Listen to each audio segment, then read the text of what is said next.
Dream Team. It's your boy Neal back with another reaction video, guys. Here we are with part 2 of Hitler's plans for the world if he won. Before we dive in, make sure y'all subscribe, ring the notification bell, get a video a thumbs up. Let's do this. Victims, and that includes the Jewish people, communists, gypsies, anti-fascists, and even intellectuals. Hitler didn't leave all the work to his death squad, though. He prepared a list in 1940 of what he perceived to be dangerous Brits, kept in his black book. He is very well aware that he is much despised by a lot of people in occupied Britain. The French had a resistance, but it was small and only really significant close to the end of the war. Still, there would have been resistance in Britain too. This black book contained 2,820 names, from Jews to journalists to anti-fascists to spies to politicians to academics and novelists, all to be immediately arrested once Britain was successfully invaded. Oh, he was right there, everybody's name. Whoever said anything bad, whoever was going to cause any type of little problem for him, he was writing it all down. This book can give you some idea about what would have happened if Hitler had won the war. There are some names in the book that would surprise you, including the great writer Aldous Huxley. If Hitler had won in England, the writer of the book Brave New World might not have had the chance in 1949 to congratulate George Orwell on his dystopian novel 1984. We very much doubt he would have written to Orwell saying, "Within the next generation, I believe that the world's leaders will discover that infant conditioning is more efficient as instruments of government than clubs and prisons, by flogging them and kicking them into obedience." He was right, as it turned out in the long run. Anyway, Hitler was doing a lot of flogging and kicking in the UK, and perhaps Huxley, as well as other British intellectuals who liked the idea of freedom, would have been sent to Nazi extermination camps. These Brits had no idea they were on Hitler's hit list. With the playwright Noel Coward writing after the war, "If anyone had told me at the time that I was high up on the Nazi blacklist, I should have laughed and told them not to talk nonsense." For the most part, no one really understood what Hitler would do to secure his vision of a Nazi-led utopia. In Britain, as well as in the Soviet Union, Jews, gypsies, communists, certain kinds of intellectuals are sent to labor camps to work or die in the process. Young and fit people in Britain, as well as Russia, would be drafted to work for the Nazi war machine and its general industries. This machine has to expand. After all, Hitler has the USA in his sights. The country now wondering if Churchill had been right and if they should have helped out earlier when Germany was more vulnerable. Meanwhile, Britain... if they would have won, USA definitely would have been having some regrets about not jumping in earlier. They would have definitely, because he would have controlled everywhere over there across the pond. It would have been, I don't know, the U.S. could have won that battle. Adopts a new government in line with the Nazi regime. That is an authoritarian, anti-Semitic, and xenophobic government led by Oswald Mosley, whose British Union of Fascists had just been resurrected after being disbanded in 1940. Not too many years earlier, Hitler had kept a keen eye on Mosley, impressed when he said things such as, "For the first time, I openly and publicly challenged the Jewish interests of this country, commanding commerce, commanding the press, commanding the cinema, dominating the city of London, killing industry with their sweatshops." And now, with Hitler at the helm and his man Mosley in England, the German propaganda machine goes into hyperdrive. What's astounding is how quickly many people in Britain embrace what Mosley is saying. He promises an end to corrupt banking, telling them the upper classes have kept them in bondage for centuries. Soon thugs like the old king and church mob squash any resistance to the British fascists. People are afraid to speak out against fascism. Progressives are hunted down, and something similar is happening in Russia. The Russian Fascist Party has never been that big. But now with Stalin and almost all of the Politburo exterminated or in labor camps, and with the Germans releasing many thousands of Soviet prisoners from gulags, a lot of people start to believe the Nazi propaganda. Millions had died under Stalin. Millions more had been on the verge of starvation or been sent to gulags, and generally lived in fear. That's why it doesn't take long for these deeply oppressed people to embrace another form of government, one that promises a better society. As time goes on, while Germany focuses much of its efforts on industry and taking back the African colonies that had been taken away after the First World War, something strange is happening in the USA. The German propaganda machine under Joseph Goebbels is incredibly effective, even far away in the US. The mass exterminations have been kept away from the world's eyes for the most part. Despite the rumors and in spite of the spying, the US public doesn't know about those wicked massacres of innocent people. So now the Nazis spew out propaganda regarding how their New World Order is rescuing people from out-of-control capitalist slavery and releasing them from the chains that they say the Jewish elite have placed on them. A worrying number of people are taking interest in the fascist movement in the US. Remember, this is a country where a massive part of the poorer population has just gone through absolute hell during the Great Depression. Hitler blames all that on the Jews. And when leading fascism supporters in the US talk, some of the American people listen, as It's scary because you know how real this could have been. That's what's so scary about this. You know how real this could have been. Like in this alternate universe that he's going, if Germany had won, like I'm sure a lot of Americans would have been listening and been like, you know what? You know what I'm saying? This don't sound half bad, and it's scary to think that. Because they don't know the seriousness and the absolute ruthlessness and the disgustingness of it all. They're just hearing somebody talk and try to blame all the problems on a certain group of people or groups of people, and they're trying to say we can change everything, we can solve it. And I'm scared to think that a lot of Americans would have probably bought in without knowing all the absolute atrocities that were being committed. they also do over the border where the Canadian Union of Fascists speaks at events.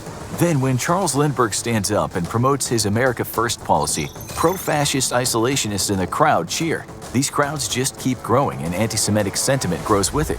Even though the USA is already backward when it comes to civil rights compared to other advanced nations, racism becomes even more intense throughout the nation. The fascists in the US say leave Europe to its own devices. They say any form of intervention in European affairs will likely be disastrous given the now great power of Germany. People look up to Lindbergh when he says things like this. A few far-sighted Jewish people realize this and stand opposed to intervention, but the majority still do not. Their greatest danger to this country lies in their large ownership and influence in our motion pictures, our press, our radio, and our government. Remember, this guy is a national hero. When he speaks, many people are glued to his every word. The U.S. government has awarded this famed aviator the Medal of Honor and the Distinguished Flying Cross, but now the Nazis have also given him a medal, namely the Commander Cross of the Order of the German Eagle. The Nazis know that Lindbergh and Ford, two of the most powerful men in America, often discuss what they and the Nazis call the Jewish problem. Perhaps Hitler thinks Germany doesn't need to attack the U.S. at its borders. Perhaps he can take control from within the borders, with the help of an American fascist party working on his behalf. Hitler muses that it isn't as if this country of Mongols doesn't already have widespread white supremacy. America can quite easily be pushed over the edge, he assumes. Those he calls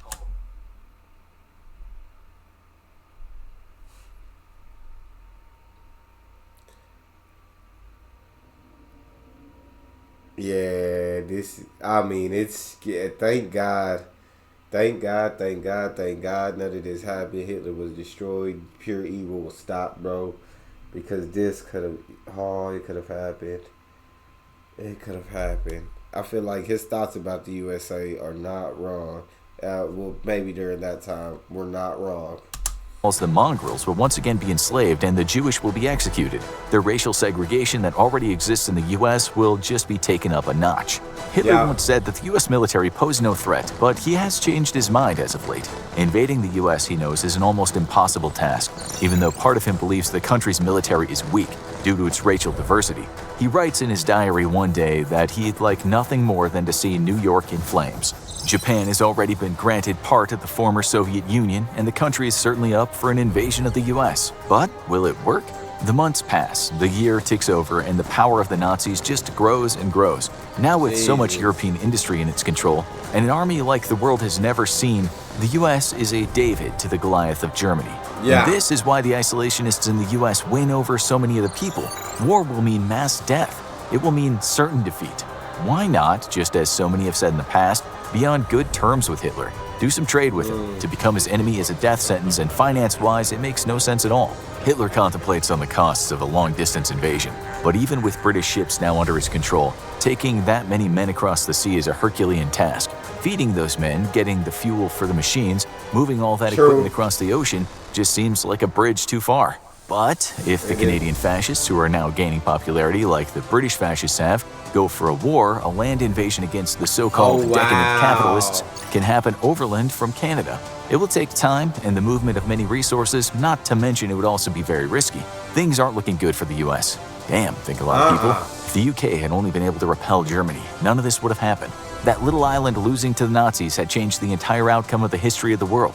Then, one day, Hitler's sitting at his desk and he receives a report that has taken months to compile, The report states that throughout Europe, an estimated 9.7 million Jews have been exterminated. It also states that 350,000 homosexuals have been killed, along with close to 840,000 Romani and Sinti people. Things have moved much faster since Europe was defeated by Hitler. The report doesn't state how many disabled people have died in the camps, although Hitler is pleased when he reads that they're being used for various medical experiments. People of color, says the report, as well as intellectuals, are mostly being employed in slave labor activities, although many have also been exterminated. Meanwhile, scientists working in the USA are making headway with an atomic bomb project. Little do they know that if they could have collaborated with scientists in Britain, the project would almost be complete. Now Hitler has control over Britain's project, seeing that under Mosley, Britain is nothing more than a German puppet state. It also helps that former King Edward VIII has been restored to the throne, a much more suitable monarch for the Nazis than George VI. But what about life in general in this new Europe? Hitler believes that he can create a utopian society, but it's only possible when the people he thinks have caused the world's problems are all dead – man, woman, and child. He hates religion, but in his new empire, he actually endorses religious tolerance. This is more out of fear of mass resistance than anything else. He also promotes selective polygamy, believing that if you mix the right genes, you will create the right products for his army, for his science projects, for his idea of societal harmony. At times, this is oppressive. It's legit crazy, bro. The way this man thought is literally insane. It's like, I mean, we see what he was willing to do to get what he wanted. And I'm just thinking, this man being the most powerful man in the world, it's got to be the scariest thing ever, dog. The scariest thing ever. For women, who are usually the ones selected. Strangely, for a man with so much blood on his hands, Hitler detests cruelty to animals and even endorses but not enforces national vegetarianism. At the same time, he abhors what he calls degenerative art, and he hates the artists just as much, even if they do tick the right box for his so-called master race. He bans pornography in Germany as well as prostitution, some intellectual pursuits, certain kinds of writing and poetry, decadent music, excessive boozing, and smoking. His puppet states are not asked to conform to these ideals, but in many cases, the new fascists around Europe espouse and enforce the ideals of the Nazis. In some ways, those who follow Hitler do see some benefits. Even some businesses and industries improve, since Hitler has taken a zero-tolerance stand against corruption. The totalitarian ways, he says, must be simple and without deceits. It is also horribly oppressive and leads to unhappiness that people try not to show. Just as one critic over in the US says, the utopia that Hitler seeks can never be free from tyranny. Anyone who says they don't like this new paradise will be severely punished. Exactly. The guy who writes that is soon beaten up by one of the now widespread pro-fascist mobs in the US.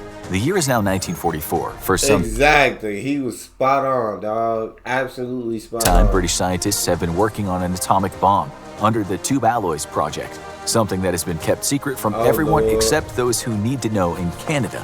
The project was actually started before the USA's Manhattan Project. The Brits had forecast a bomb not being ready until 1947, but once the new German and Soviet scientists joined the project and the Germans have more facilities with the newly built heavy bombers and a hell of a lot more money to make bombs, the project is completed in 1944. But the U.S. Manhattan Project is also just about ready. Little do the world's public know that a nightmare situation is taking place.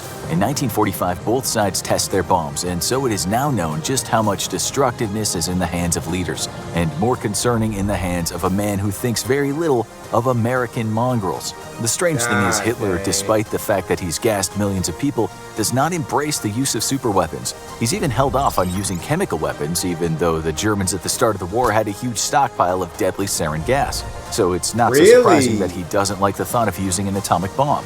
As for the US, it was well aware of what's coming back if it drops a bomb. And why would it when Hitler has not yet made it clear he will invade the US? As crazy as Hitler is, he doesn't want to die. He doesn't want his idea of utopia to be destroyed. Still, if something doesn't change in the US, he might have to do something. This Cold War stalemate creates a frenzy among the public, especially the American public, that according to the polls, do not want to go to war with Hitler.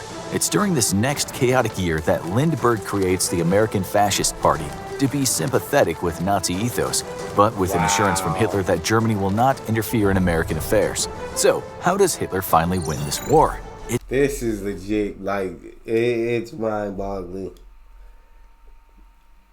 It's astonishing, Jesus. This would have been It's when fascism wins in the USA, when fear, bitterness, anger, and stupidity push people to polls to tick the box under American Fascist Party. Some of the poor just want change, and rightly so. But out of desperation, political distrust, and lack of options, they unwittingly choose their own demise. Lindbergh has assured that no Americans will be harmed in relation to their race or creed, but already an ugliness has seeped into a once hopeful culture. Wow. Gangs roam the streets at night, throwing Molotov cocktails through house windows. The police don't do much to stop it. This will only get worse.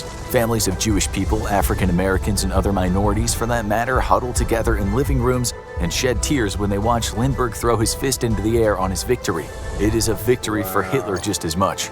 America closes its doors to the world, but also inside the house something is rotten. No structure can remain standing when the foundations are warped and decayed. Totalitarianism will eat itself and suppresses natural creativity, and with it, societal progress. It foments distrust and paranoia, and in that time leads to widespread violence and unhappiness. One day, goodness and morality and love and compassion among races will win out, and that rotten house will fall down. But for now, the present is Hitler's utopia, hell on earth, even for most of the ones who've asked for it. Now you have to learn something that will amaze you, and why Hitler's nephew was his worst enemy. Or have a look at this. Why his nephew was his worst enemy? Dog, it would have been absolute insanity. Absolute insanity. That's all we got. Make sure y'all subscribe, ring notification bell. Give me y'all thoughts in the comment section. Very intrigued to know what y'all think.